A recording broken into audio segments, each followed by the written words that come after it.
Hello everyone, welcome to the third Spotlight in April 2026. And we've got a great show for you today. I have a lot of really interesting stuff to tell you about. And what I do want to tell you is that we just released a new Major Mysteries project that's really interesting. And we've got the pipeline worked out for the creation of our new videos. So that took an awful lot of work. You have no idea how much work it took. And so you're going to start seeing them come out like rather quickly. So anyways, I want to show you the trailer in case you haven't seen it. It's the introduction to the latest video, latest project that we have.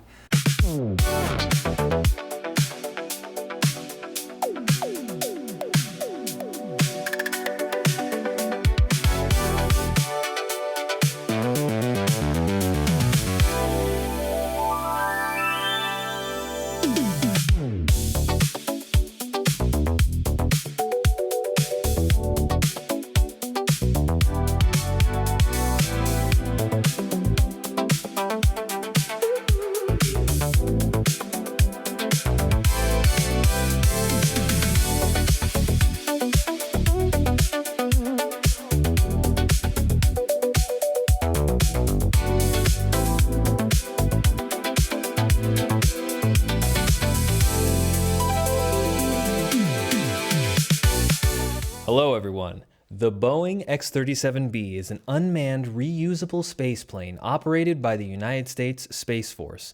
Publicly, it functions as a high-tech testbed for space technologies, returning to Earth only after spending months or even years in orbit. But here at Farsight, we know that the official narratives rarely paint the full picture.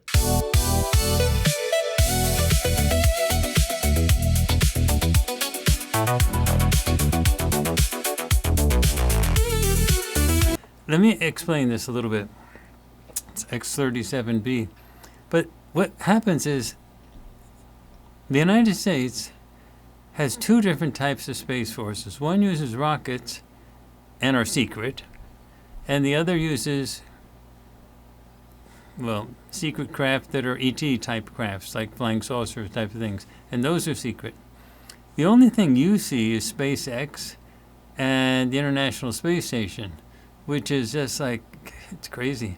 And I saw Donald Trump give a talk the other day at that conservative group just the other day, and he said that he was going to be releasing more stuff about the UAPs, UFOs. And then he said, and we've discovered some extra documents. And I said, holy blankety blank. And all that, it just means more cover-up is coming. So they say they discovered some more documents. They interact with the bad ETs on a daily basis, all the time in the bases. What do you mean they discovered some more documents? So expect this so-called disclosure thing that's supposed to come up sometime this summer. Expect it to be junk. And the Spielberg movie Disclosure may be interesting, but it's not going to move the world. Nothing's planned on changing the whole world except the stuff you're saying at Farsight. The bad ETs don't want you to know that they're here, and they don't want you to know what they're doing, and they don't want you to know what they're doing with the one half of the U.S. military that they have interactions with. The good ETs want you to know everything. That's the difference. And the good ETs want you to have a relationship with them. And there are certain things that you need to know in order to have a decent relationship with them, because you've had no practice having relationships with extraterrestrials, because the only extraterrestrials that have been operating on this planet are the bad ones. All the abduction stuff that John Mack and David M. Jacobs has been talking about, none of that is covered. None of that. And there's no courses in any university that discusses any of this stuff, despite the fact that they have congressional hearings on that.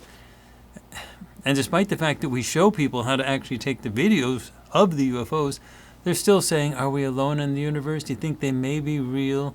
And that's the kind of stuff that President Trump hinted that might come out, like maybe a new document was discovered. It's just so stupid. They're here. And the bad ones don't want you to know they're here. That's the bottom line. So what we're doing here with some of these spotlight things is telling you how to interact with and to explain why you have to interact with the ETs in a certain way.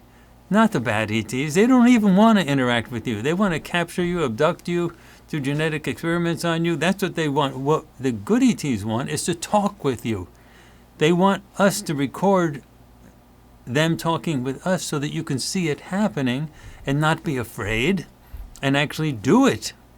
That's what they want. And when they showed up in November, December 2024, in huge numbers, thousands, they wanted you to see them. They wanted you to see them. They weren't trying to hide anything.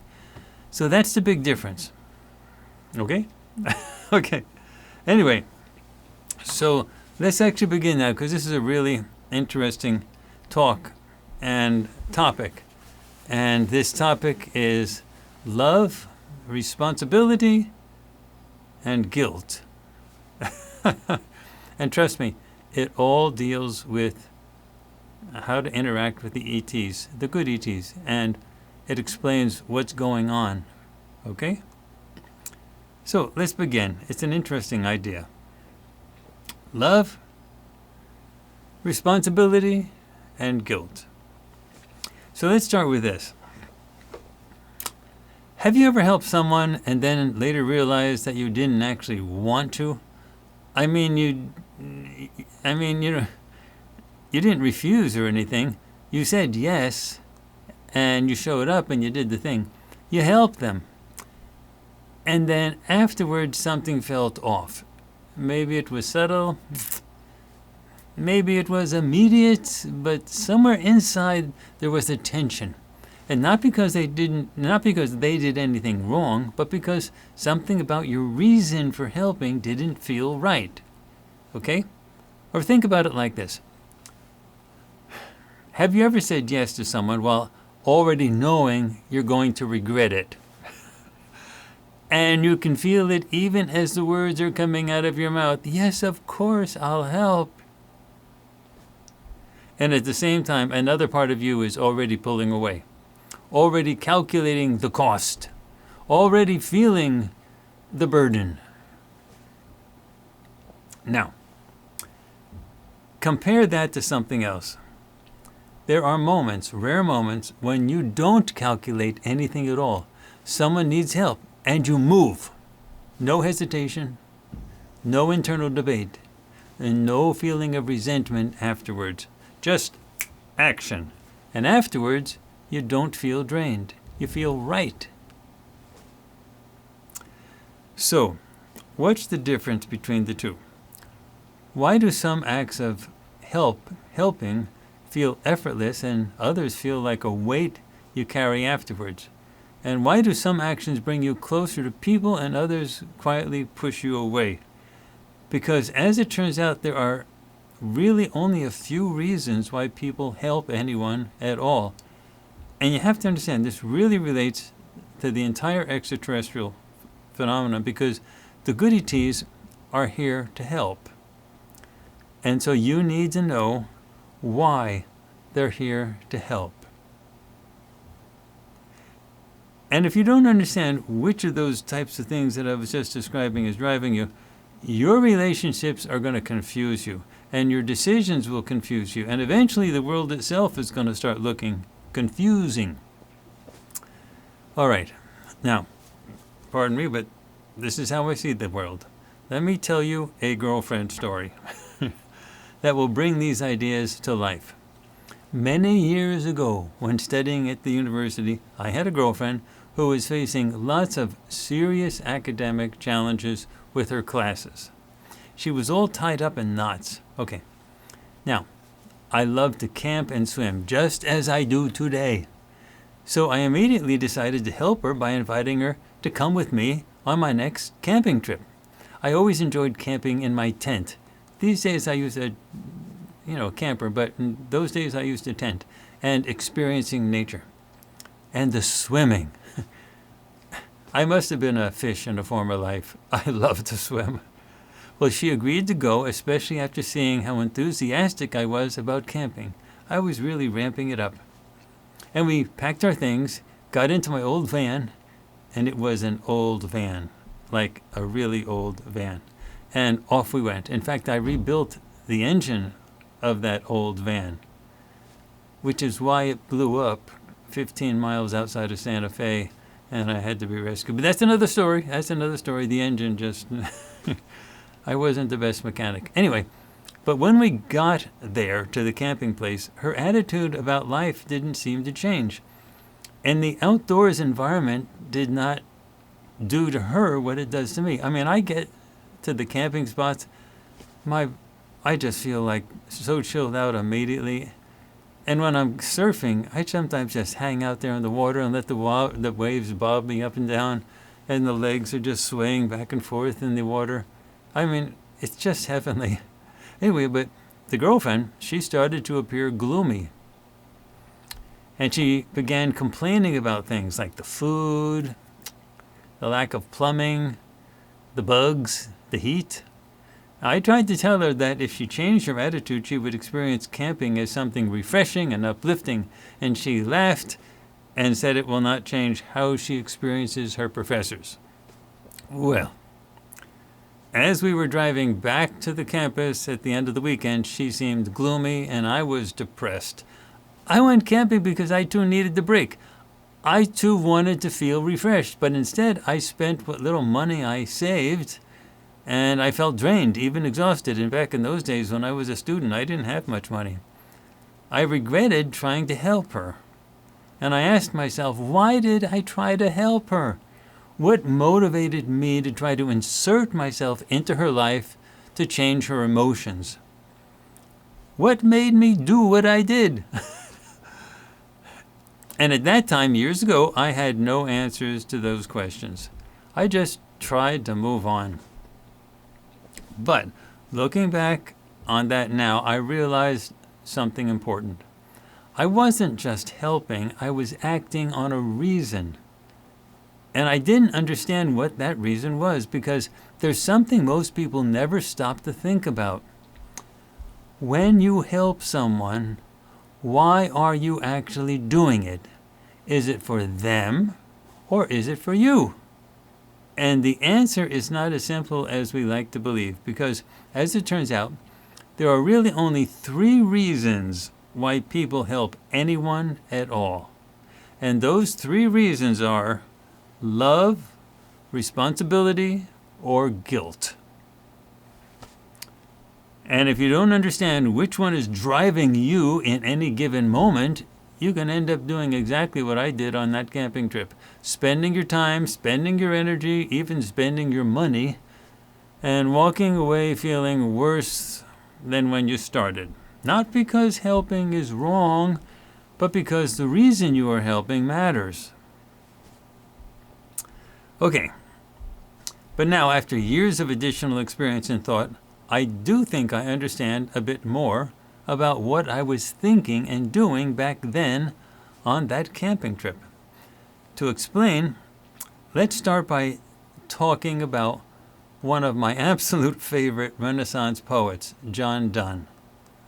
Now, in 1624, John Donne famously wrote his work, Devotions upon Emergent Occasions, which is his meditation number 17.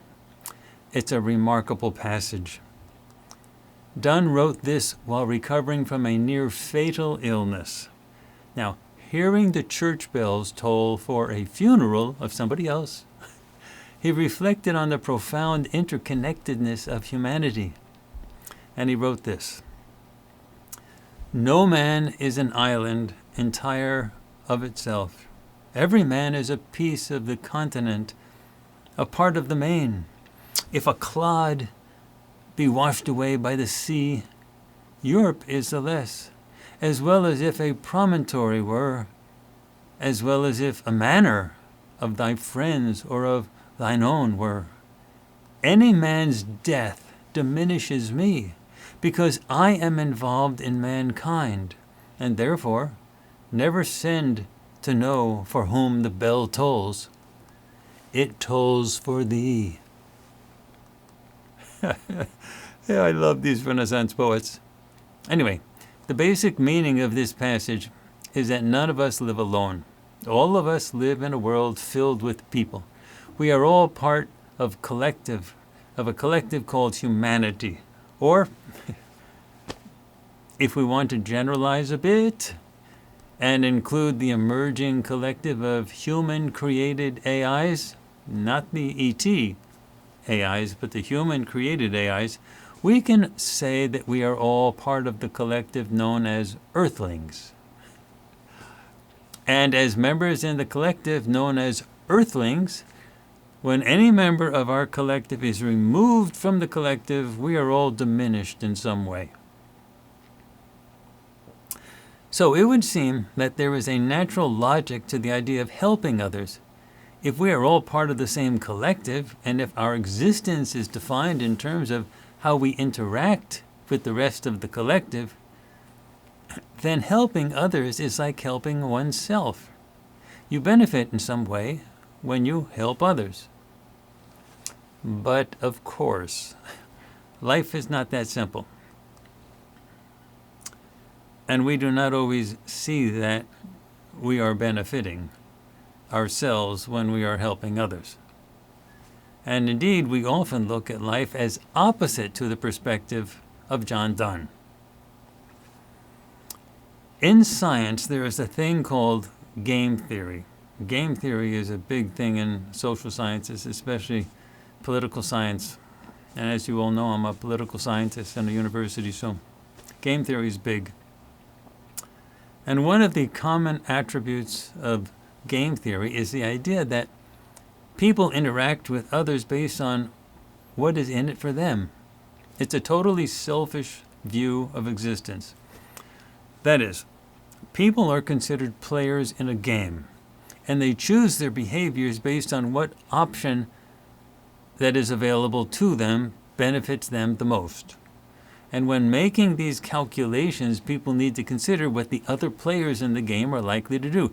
So each player in the game uses rationality to decide their best option, given all other considerations. And trust me about this. This is honestly the absolute truth.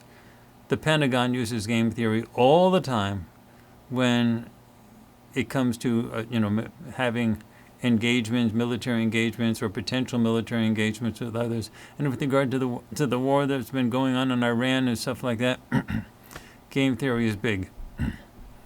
So, when you do the game theory, you can figure out which player will win the game based on your predictions of how people will choose their best options, and then who will benefit the most, and whoever benefits the most wins the game. Okay, now, you have to ask yourself, when you help someone, are you thinking in terms of your best options? Or are you thinking something else, like, are you not thinking of yourself? Okay, so are you thinking of your best options, or are you not thinking of yourself? Are you altruistically trying to help that someone regardless of how much you will benefit? In other words, you're asking if you are thinking rationally as defined in game theory, or are you thinking emotionally as defined in, say, psychological theory? So in short, exactly why are you helping someone?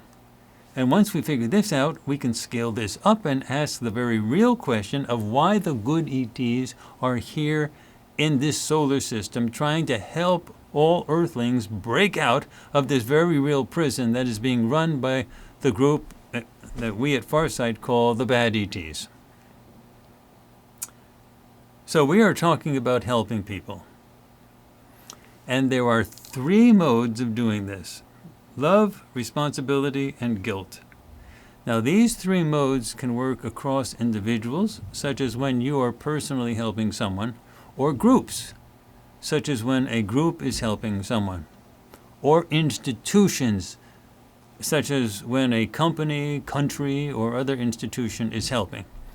But the way love, responsibility, and guilt work differs depending on whether we're working at the individual, group, or institutional levels. Now, the good ETs are helping humanity, or at least they're trying to help humanity at the institutional level. So to understand what they are doing, we need to describe the differences at how helping differs across the three levels. So I'm going to start with helping on the individual level and then move to the group level and finally the institutional level where the good ETs operate. Now, hold on. I want to begin this deep dive into the love, responsibility, and guilt framework of helping people by talking about OnlyFans. You heard me right. As I have mentioned often in the past, I really enjoy watching relationship videos on YouTube, largely because I find that relationships between two people have characteristics that are scalable to all sorts of larger groups, including corporations, political groupings, nations, and governments. So by studying micro interactions in personal relationships, I can discover surprisingly similar nuances in relationships that emerge when nations sign, say, economic agreements or even when they fight wars. Well, one day while scrolling through my YouTube feed, I came across an interview where a woman who had an economically successful OnlyFans channel was being asked about her body count, or the number of men with whom she had made love. And she said 5 in her entire life. And then the interviewer was quite surprised by the answer, since he claimed that her OnlyFans channel documented her having sex with seemingly countless different guys. And then she explained that all those guys did not matter and were not included in her body count. For her body count, she only included men with whom she had an emotional investment, men who she loved, or with whom she tried to have a more serious relationship. And the interviewer was simply not able to figure out her thinking. In his view, the term body count simply meant the number of men who she had sex with, not the number of men she had serious relationships with. But for her, there was a difference. Watching that interview, I came to think that this woman could tell the difference between men with whom she sent some degree of love or caring, and other men with whom there was no sense of love or caring. And the physical sexual interactions were not an indicator of her ability to discern love. Now, for full disclosure, I have never paid to see an OnlyFans channel. And for various reasons that I will not go into here, I do not recommend doing so. So, I don't have first-hand knowledge of this woman's actual activities in that regard. But her interview was truly interesting to me because she was categorizing people with whom she had interacted in apparently very similar ways with respect to the discernment of an emotional connection. So for her, love and a serious relationship is something she can identify, even when the physical interactions are not unique with respect to many others with whom she had interacted. And if she is going to receive help from someone, she can tell the difference between types of people who she might ask for help. So let's start with that, love, and what makes that useful in obtaining help from an individual. And how do you know what kind of individual that will be? So if you're going to get help from somebody, how do you know what kind of individual that's going to be? So let's start at the individual level. And we begin with deep psychology. These aren't just abstract ideas. They've been studied for decades in psychology, sociology, and behavioral science, which means we can use them as a framework, not just to understand ourselves, but to understand something much bigger. This robust area of study within social psychology is often categorized under the umbrella of pro-social behavior. Now, psychologists have long debated whether humans are ever truly altruistic or if helping if every helping act is driven by some form of self-benefit that they call egoism. Now, the three motivators in the title of this talk, love, responsibility, and guilt, form a fascinating spectrum that ranges from deep emotional connection to social pressure and internal tension. So, let's start with love.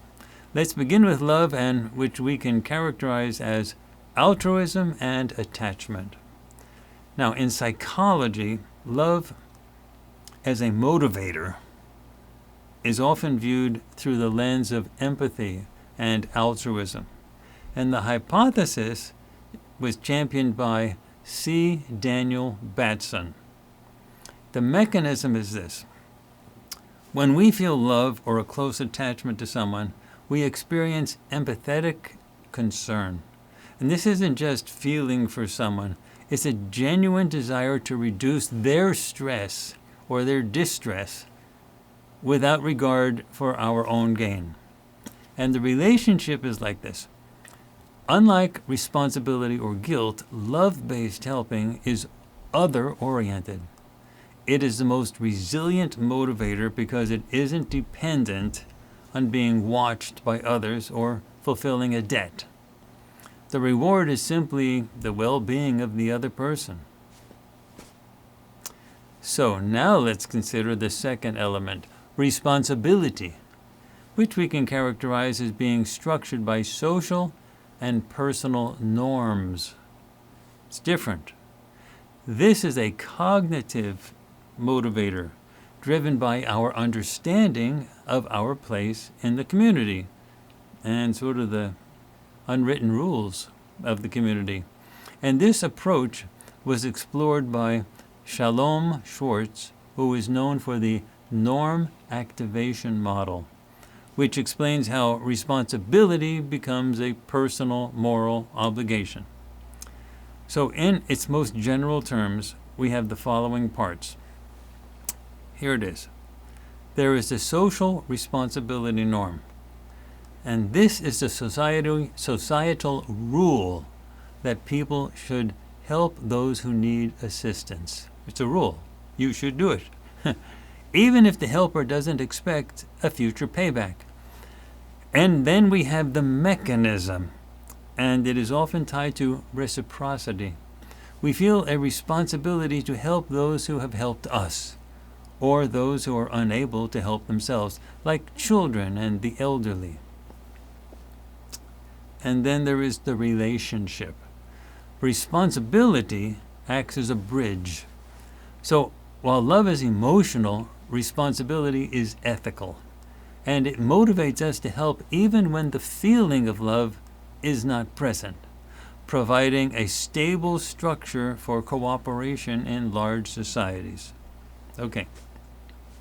Now let's go to guilt, which we can characterize as negative state relief. It's really interesting. Guilt is when you say yes, and then you immediately start planning on how to avoid that person. We've all felt that happen sometimes. Guilt is a powerful, self-focused motivator, and it falls under the negative state relief model that was proposed by Robert Cialdini, or he may use an American pronunciation of Cialdini.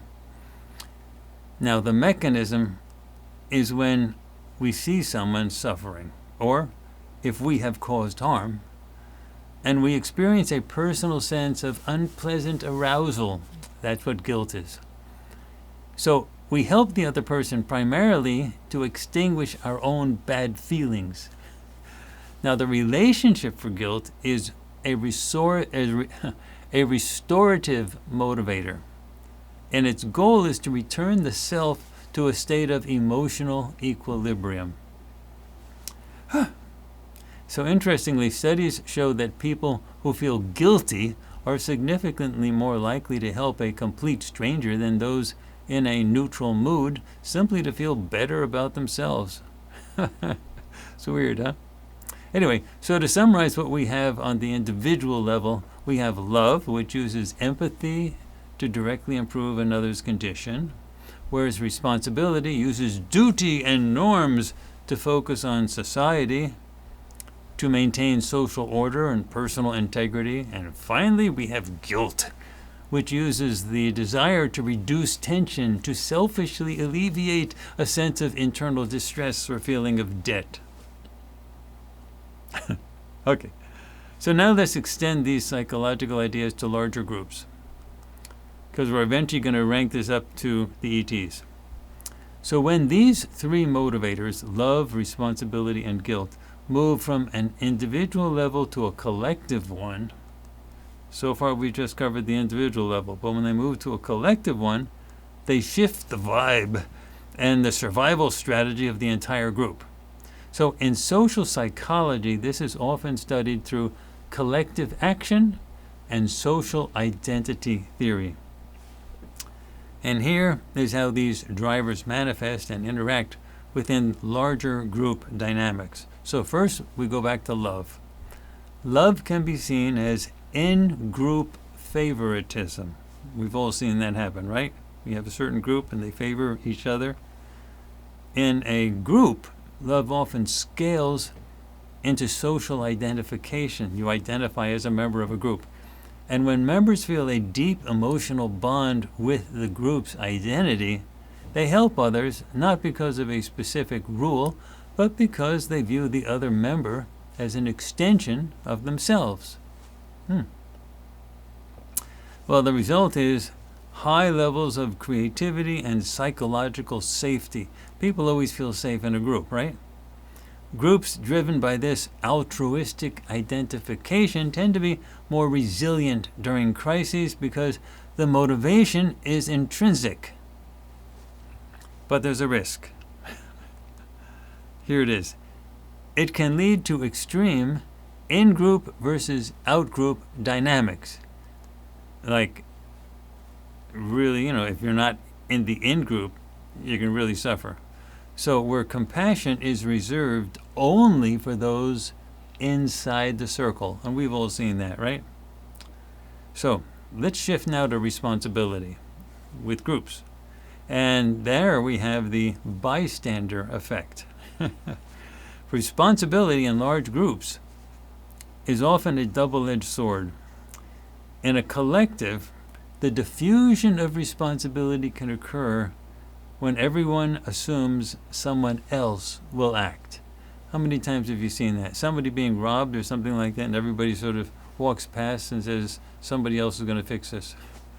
So the result is, to combat this, successful large-scale groups must formalize responsibility into social norms or institutional structures. Think of presidents and CEOs and departments and organizations. This is why organizations have roles and titles. It relocalizes the responsibility that gets lost in a crowd. So let's think of the mechanism. How did this work? So when responsibility is successfully activated, it creates collective efficacy. The shared belief that the group can work together to achieve a goal. Think of businesses that fight to stay profitable, governments that fight to survive, and everybody chips in to do their part. Okay, now let's shift to guilt, okay? That's the third one. In collectives, in groups. And with guilt, we have collective reparation. Reparations, guys. And large groups, guilt becomes collective guilt. That's when, oh my gosh, we belong to this group and we did something bad and now we have to make do. This happens when members of a group feel distress over harm caused by their group to others, even if they were not personally involved. So think of how Germany paid reparations to Israel for many years following the end of World War II. That was an example of that. And the result, well, this is a primary driver for social justice movements and large-scale philanthropy. It functions as a corrective mechanism for the group's public image and internal moral standing. And of course, the relationship. Unlike love, which builds or responsibility, which maintains, collective guilt usually triggers a shift. It is often the catalyst that forces a group to change its current trajectory or vibe when it realizes its actions have caused suffering. So when a group lacks all three, it often falls into de-individuation. It's a big word, but it's de-individuation, where people lose their sense of self-restraint and personal morality, sometimes leading to mob behavior or apathy.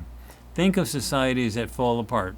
Chaos reigns. Conversely, the most powerful collective behaviors usually occur when a group bridges the gap between guilt, which is the realization that something's wrong, and responsibility, which is the organized effort to fix it. Fueled by a core of love, which is the emotional bond to the cause. Well,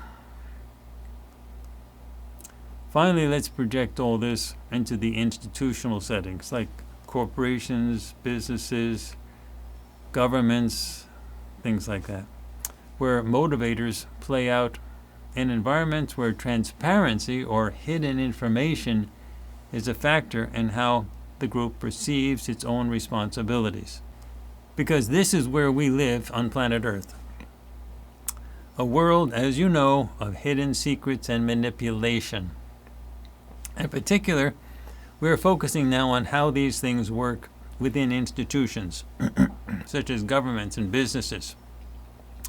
In institutional settings, these three motivators aren't just personal feelings, they function as the operating system of the organization. And when they're out of balance, the institution's vibe, which is sort of the institutional culture, it begins to degrade into toxic or stagnant patterns. And that is what we are starting to see now as humanity begins its descent into the wilderness, which is a topic I've been talking about for quite a while, especially in these spotlights. So here is how love, responsibility, and guilt interact with institutional dynamics. So let's start with love, the love anchor. Psychological safety and innovation is what it's all about. And in an institution, love manifests as psychological safety. You'll understand this in a second. This is the shared belief that the team is safe for interpersonal risk-taking.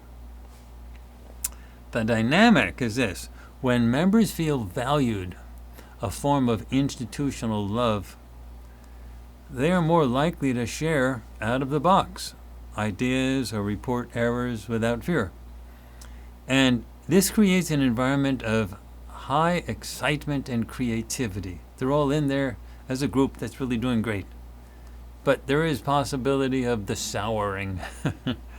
So without this love element, the institution becomes a fear-based culture, looking both ways, wondering what's going to happen next. People hide their mistakes, they stop innovating, and eventually they become quiet quitters, just sitting, hunkering down, because there is no emotional incentive to go above and beyond. And this is when you see whistleblowers. Okay? The whistleblowers. All right, now, then you have responsibility. How does the responsibility framework work? Well, it basically involves transparency and agency. So, institutional responsibility is defined by agency and accountability. Agency is like the ability to do something, and accountability, it's the who does what and why of an organization. So the dynamic is this: in healthy institutions, transparency ensures everybody knows their responsibility. And this level of clarity of knowing your responsibilities prevents the bystander effect, where individuals ignore problems because they assume the higher ups will handle it. Now, there's a souring that can occur on the institutional level as well. When transparency is low, when the employees sort of know that the upper ups are hiding stuff, such as in a secretive or overly hierarchical organization, well, the sense of responsibility vanishes. If people don't know the why behind a decision, they stop feeling responsible for the outcome, leading to institutional apathy. It's just a job. They don't care. Okay, now let's go to guilt. The guilt lever, which involves moral injury and mob dynamics. In institutions, guilt often surfaces as a moral injury. And this occurs when an organization's actions or the lack of transparency conflict with the personal values of its members. The dynamic is this. If an institution causes harm or engages in a cover-up, think of the UFO, UAP, extraterrestrial cover-up, then the collective guilt of the employees, or basically everybody in the country, can reach a boiling point. And this guilt must be resolved either through reform, which is positive change, or rationalization, which is the denial. So when President Trump comes out with the UFO type of stuff, if it's just like a couple documents being revealed, it's rationalization, which is denial. And here you can have the souring. So if the guilt is not addressed, it often morphs into mob dynamics or toxic subcultures. Members may band together in an us versus them mentality against leadership, or conversely, they may participate in groupthink to justify the organization's bad behavior to alleviate their own guilt. So to summarize, when love and safety exist, you have innovation and trust. And when love and safety are absent, you have nepotism, groupthink, fear, and high turnover. And then we have responsibility. When responsibility exists, we have accountability and agency. And when it is not there, we have rigid bureaucracy, chaos, and apathy. And finally, we have guilt. When guilt is present within an institution, you have integrity and reform. And when it's absent, you have chronic self-blaming and moral corruption. Okay. Now, consider the role of transparency. Transparency is the catalyst that allows these motivators to function. For example, if an organization is transparent about its failures, it allows guilt to be processed and turned into responsibility. And if it hides its failures, the guilt remains underground, poisoning the culture and killing the love or excitement that members may feel for the mission. That's what people are risking when they hold off with disclosure. That. And this aligns with how groups react when they feel like they are being kept in the dark about something important. This is exactly what is happening today within the growing group of humans on this planet who want disclosure with respect to the presence of extraterrestrials in the Earth environment.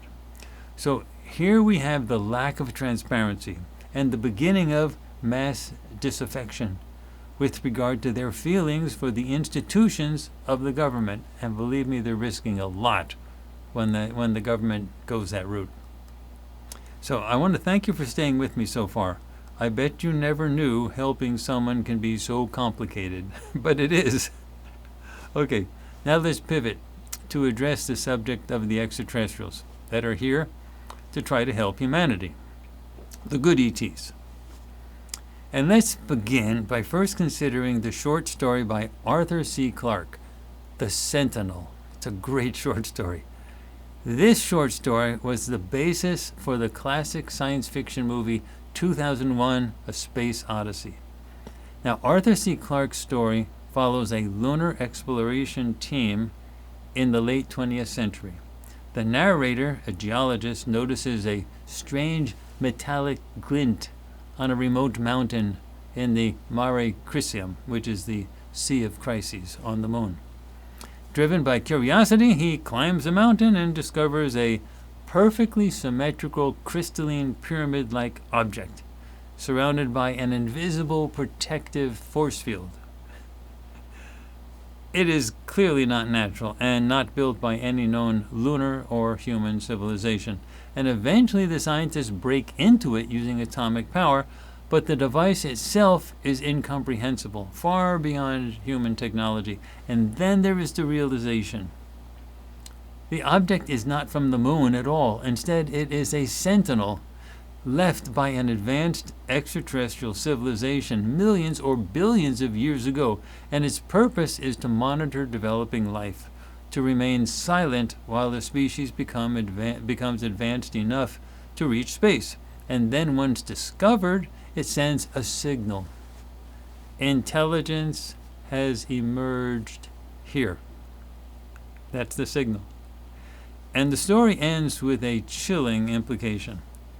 Humanity has just triggered a cosmic alarm, and something out there may now be paying attention. Well, now the Sentinel is essentially a cosmic surveillance device. Think of this from a military perspective.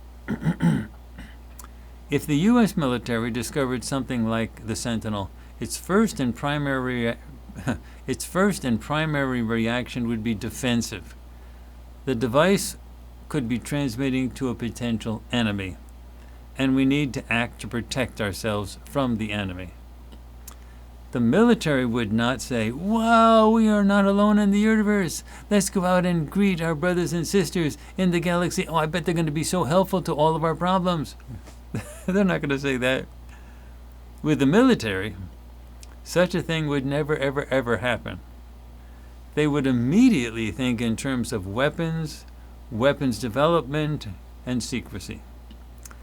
The Sentinel becomes a metaphor for asymmetrical power politics, and the superpowers judge weaker states, and international or interplanetary interventions follow that judgment, those judgments. So the discovery of the Sentinel was a decision, a moment that was irreversible. The question that remains is, how do political systems deal with the delayed consequences? Well, now we have to ask a crucial question that all of humanity needs to answer. And this is not a science fiction story. This one is real. Disclosure places this question in front of every person on this planet. Everyone. And that question is this: what do the extraterrestrials want? What do they want? This is not a question of whether the extraterrestrials are real. Anyone listening, even casually, to the congressional hearings about the crash retrieval program knows that they are real. What everyone needs to understand now is the answer to the question of what the extraterrestrials are thinking. Now, I'm a political scientist by trade, and there is one thing I know from my studies of politics. There is never only one side to anything. There are always opposing sides. So the Farsight observation that there are what Farsight calls the good ETs and the bad ETs should come as no surprise. Of course there will be different sides among the extraterrestrials, sides with different goals, different approaches to governance, different ways of extracting what they want from any potential resource. And a planet with a population of approximately 8 billion physical beings is definitely a resource of some kind. So we are back to the central elements in this talk. Both sides of the extraterrestrial equation will offer to help humanity, but the type of help that each side will offer can be totally different, depending on how they conceive of helping. Now, if they think of helping themselves to what they want, regardless of what some other actors may think that type of help, then they are acting on a totally selfish model. And most Earthlings would not think of that as help at all, however defined. But in a game of power politics, that is all that the one side may choose to offer. Folks, that is the strategy of the bad ETs. Now, the good ETs want to help Earthlings in a way that most Earthlings would consider to be truly helpful to the Earthlings themselves, as the Earthlings may conceive of help. Friends, freeing this planet and allowing its population to follow a free will trajectory in its development is a path that most Earthlings would likely favor. But now you need to consider the elements of love, responsibility, and guilt. Which one of those would drive the actions of the good ETs? If the motivating element is love, then what is the basis of that? Why do they love us? Did the good ETs know many or most members of the earthly population before they were imprisoned on this planet? Is there a shared history? Well, our research at Farsight suggests that this is the case. That is exactly what happens. Our research indicates that the good ETs are family, our family, and that the human population was taken from them a very long time ago. And this rescue effort on the part of the good ETs has consumed thousands of years of preparation. If this is the case, then one might expect that the efforts made by the good ETs to help humanity may be powerful and long-lasting. But, there's always a but. What if the reason why the good ETs are here out of a sense of responsibility? Well, with that imbued into the equation, the forecast shifts in possibility dramatically. If the good ETs are here out of a sense of responsibility, then will they stick it out if the going becomes rough? If the bad ETs offer significant resistance? Responsibility is powerful, but if the costs are high, the potential for abandonment of the cause increases as the responsible party evaluates its own costs as the struggle escalates. And if the reasons why the good ETs are here is because of a sense of guilt, one has to ask, what did they do to us that would make them feel guilty? So regardless of the answer to this question, one has to assume that the commitment of the good ETs to help humanity would be weakest under that structure. Given these three potentials, humanity's best scenario would be that the good ETs are here out of a sense of love. But to help someone out of a sense of love does not translate into the risk of defeat, the risk of becoming a casualty, the risk of losing to the bad ETs, such that the good ETs would also become victims in need of saving. So there are limits to the power of love to help anyone. Love does not guarantee sacrifice. Okay, so as Earthlings, we need to face these questions. And we need to make the task of freeing ourselves easier for the good ETs to accomplish. We should not assume that they must carry the entire burden of this struggle on their shoulders. We must acknowledge that even beings driven by love have their own limits. And if we stress the system too greatly, we could push the good ETs beyond the trigger points of their own limits. Getting angry with the good ETs and demanding that they do all the hard work of saving humanity is not a path that favors our collective freedom. So disclosure is much more than simply being honest about our extraterrestrial reality. Disclosure is precisely the contribution that humanity needs to make to enable the good ETs to do the rest, and to ensure that the rescue efforts do not break any limits that could trigger a retreat. The good ETs cannot help a population that makes no effort to help itself. Love alone cannot fix that. There needs to be a desire of humanity to change course, to determine a new path forward. And that requires that humanity see its past clearly, and that indeed is the precise reason why the video library of FarsightPrime.com exists. It is what you need to know. It is what all of humanity needs to know, the truth about our collective past. So we are left with a question, not just about extraterrestrials, but about ourselves. When help arrives, in whatever form it takes, how do we recognize it? How do we respond to it? Because if we cannot recognize help when it comes, or worse, if we reject it because it does not feel the way we expect, then no amount of external intervention will save us. Not from the bad ETs, not from failing institutions, and not from ourselves. And that means something very important, really important. The future of humanity does not depend only on whether we are helped.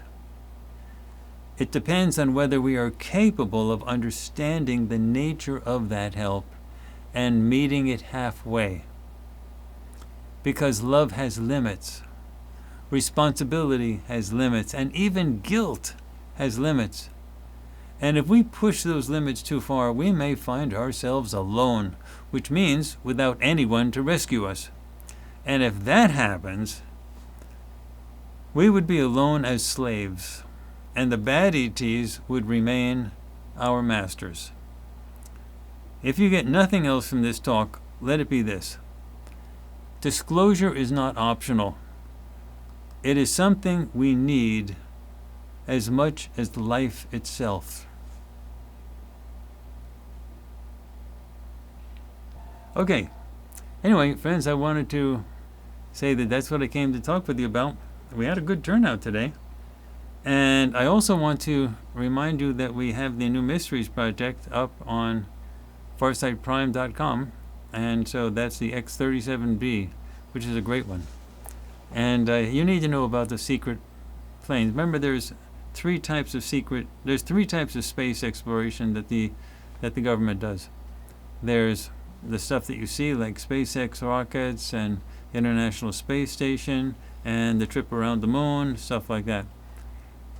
And then there's things like the X-37B, which is a spaceship that flies all over the area, all the way around the, goes out there near the moon. We have pictures taken from space where you look at Earth, and Earth is very distant.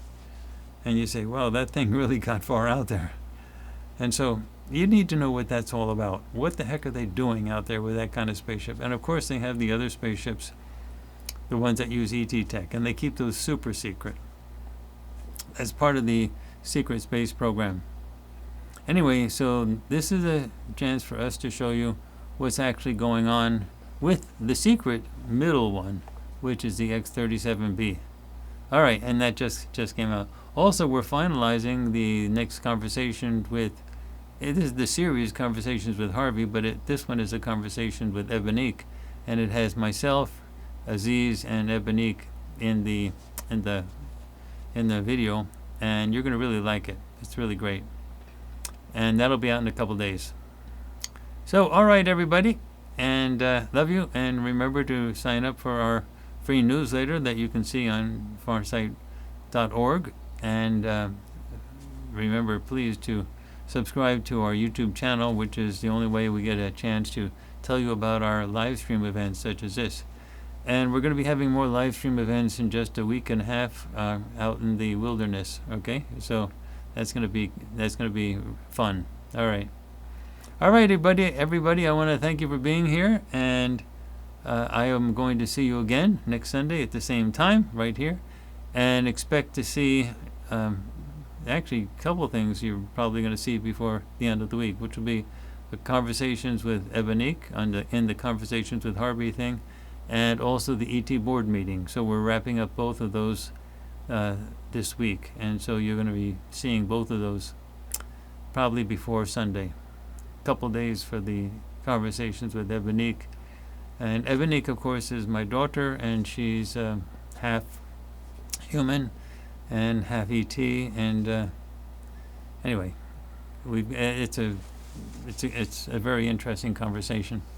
All right, everybody. So I will see you in a week, and you'll be seeing more stuff from us during the week. And take care.